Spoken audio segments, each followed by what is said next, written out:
मंदिर कृष्ण शास्त्री की 9 दिनों की पदयात्रा चल रही है, जिसका आज दूसरा दिन है और लगातार अलग अलग तरीके से संदेश दिया जा रहा है। लेकिन वहीं पर हनुमानगढ़ी के महंत राजूदास भी पहुंचे और उन्होंने कहा कि अगर इस देश को बचाना है तो हिंदुओं को जगाना ही पड़ेगा। देखिए,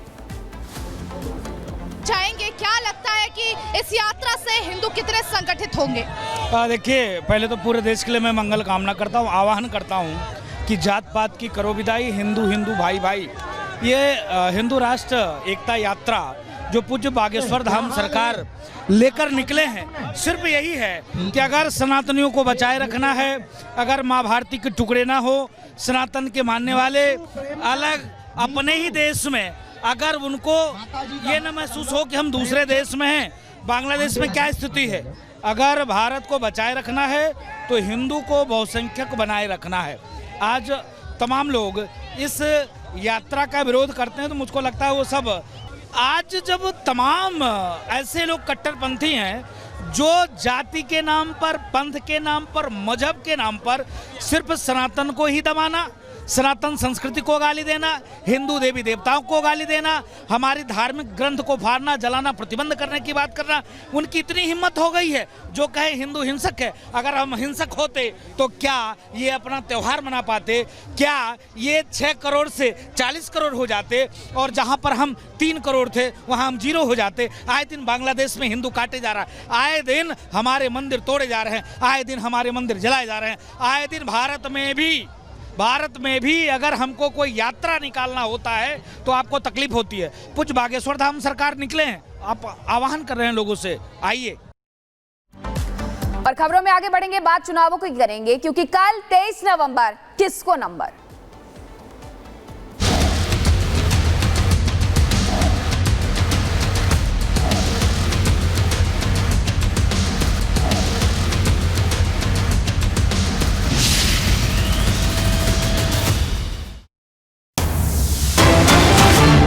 और 20 नवंबर के बाद इंतजार 23 नवंबर की तारीख का था जब चुनाव परिणाम सामने आने वाले हैं। इसी बीच बड़ी खबर आपको बताते हैं, जहां महाराष्ट्र सीएम शिंदे ने आज शाम बैठक बुलाई है। आज शाम 6 बजे वर्षा बंगले पर उनके द्वारा बैठक बुलाई गई है और नतीजों को लेकर के पार्टी गाइडलाइंस पर बात होने वाली है। प्रत्याशियों से भी ऑनलाइन बात करेंगे सीएम शिंदे, क्योंकि कल यहाँ परिणाम सामने आने वाले हैं। हालांकि जो पोल सामने आए थे वो साफ तौर पर ये कहते हुए नजर आ रहे हैं कि किसी के पक्ष में भी हालांकि आंकड़े जाते हुए नजर नहीं आ रहे हैं। फंस सकता है मामला, लेकिन फिर भी महायुति के लिए ये चुनाव के परिणाम अच्छे हो सकते हैं। तो प्रत्याशियों से भी ऑनलाइन यहाँ पर। और इसी बीच एक और बड़ी खबर आपको बता दें, महाराष्ट्र में बीजेपी की जो बैठक है वो खत्म हो चुकी है। बैठक चल रही थी अब से कुछ देर पहले, प्रभारी भूपेंद्र यादव और फडणवीस की बैठक चल रही थी और वो बैठक अब समाप्त हो चुकी है। नतीजों से पहले ये बैठक का दौर चल रहा था। भूपेंद्र यादव और देवेंद्र फडणवीस की बैठक खत्म हुई है। हमारी सहयोगी प्रगति हमारे साथ जुड़ गई हैं। प्रगति, बीजेपी की महत्वपूर्ण बैठक चल रही थी, इस बैठक में किन किन मुद्दों पर चर्चा हुई है, क्योंकि और कितनी देर तक लगातार ये बैठक चली है? क्योंकि नतीजे सामने आने बाकी है, थोड़ा इंतजार और करना होगा, उससे ही पहले ही बैठक कई मायनों में खास मानी जा रही है। बिल्कुल, बैठक बहुत ही ज़्यादा प्रियंका अपने आप में महत्वपूर्ण हो जाती है, क्योंकि देखिए जो बैठक चल रही थी ये फडणवीस के आवास पर थी और इसके बाद वर्षा में शाम 6 बजे बैठक होने वाली है, जहां पर जितने भी प्रवक्ता हैं, स्पोक्स पर्सन है, वो इकट्ठा होंगे। अब ये बैठक क्यों हो रही थी, तो तमाम मुद्दे जिनको लेकर चर्चा इस बैठक के दौरान, जैसे कि जीत के बाद क्या रणनीति होगी, क्योंकि एक तरफ बात करें महायुति की, दूसरी तरफ बात करें महाविकास आघाड़ी की, दोनों ही अपने आप में कॉन्फिडेंट नजर आ रहे हैं। हालांकि नतीजे कल आएंगे, कल क्लियर होगा कि आखिर विक्ट्री किसको मिलने वाली है, लेकिन उसके बावजूद दोनों ही काफी कॉन्फिडेंट नजर आ रहे हैं। अगर बात महाविकास आघाड़ी की करूं तो अभी से होटल अरेंजमेंट की तैयारी शुरू हो गई है। पहले से ही जो इंडिपेंडेंट कैंडिडेट्स हैं, निर्दलीय हैं, उनसे बातचीत हो रही है, साधने की कोशिश की जा रही है, आगे की तैयारी पहले से की जा रही है। इधर महायुति की बात करें तो अंदर आपको मैं बता दूं, आप देख सकते हैं तस्वीरें, हम फिलहाल फडणवीस के निवास के बाहर हमारी मौजूदगी है और यहाँ पर आपको जानकारी दे दूं कि अभी हाल ही में जो गिरीश महाजन है वो निकले, भाजपा प्रदेश अध्यक्ष चंद्रशेखर बावनकुले और बीजेपी महाराष्ट्र के जो प्रभारी हैं भूपेंद्र यादव, वो भी यहाँ पर मौजूद थे। फिलहाल वो रवाना हो गए हैं इस बंगले से और इसके ठीक है प्रगति, आप इस खबर पर नजर बनाए रखिए। फिलहाल के लिए आपका बहुत शुक्रिया। सांसद विनोद तावड़े ने खड़गे राहुल को भेजा लीगल नोटिस। से बड़ी खबर आपको बता रहे हैं, 5 करोड़ रुपए बांटने के आरोप पर यह नोटिस भेजा गया है। 5 करोड़ रुपए बांटने के आरोप पर लीगल नोटिस भेजा गया है। मीनाक्षी,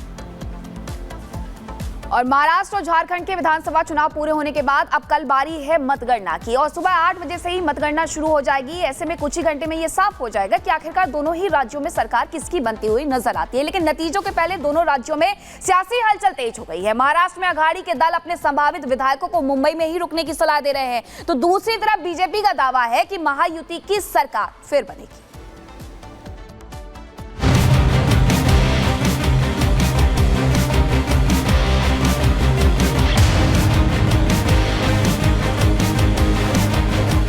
स्पष्ट पिक्चर है कि महाराष्ट्र में महाविकास आघाड़ी की सरकार बन रही है। देखिए, हम लोग तो पूरी तरह से आश्वस्त हैं कि फिर से हमारी सरकार बन रही है। बड़ी जीत के साथ हम लोग सरकार बनाने जा रहे हैं, इसमें कहीं कोई संदेह नहीं है। बढ़ी तकरार, कितने दावेदार,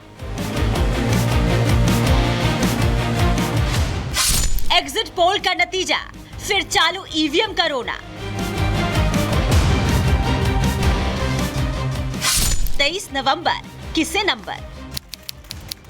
ये वो तारीख है जब 2 राज्यों में विधानसभा चुनाव और 10 से ज्यादा राज्यों में हुए उपचुनाव के नतीजे आएंगे। इस दिन साफ हो जाएगा कि झारखंड और महाराष्ट्र में एग्जिट पोल फिर से सही साबित होगा या फिर नेताओं का दावा उलट जाएगा। यूपी उपचुनाव जीतने के लिए इस्तेमाल किए गए साम दाम दंड भेद काम आते हैं या फिर एक बार फिर से ईवीएम को दोष बढ़ा जाता है। महाराष्ट्र की बात करें तो एग्जिट पोल के नतीजों से जहां महायुति में खुशी की लहर है, तो वहीं महाअघाड़ी खुद को मान रही है विनर और जीत हार के बीच महाअघाड़ी में मची है कुर्सी का रण।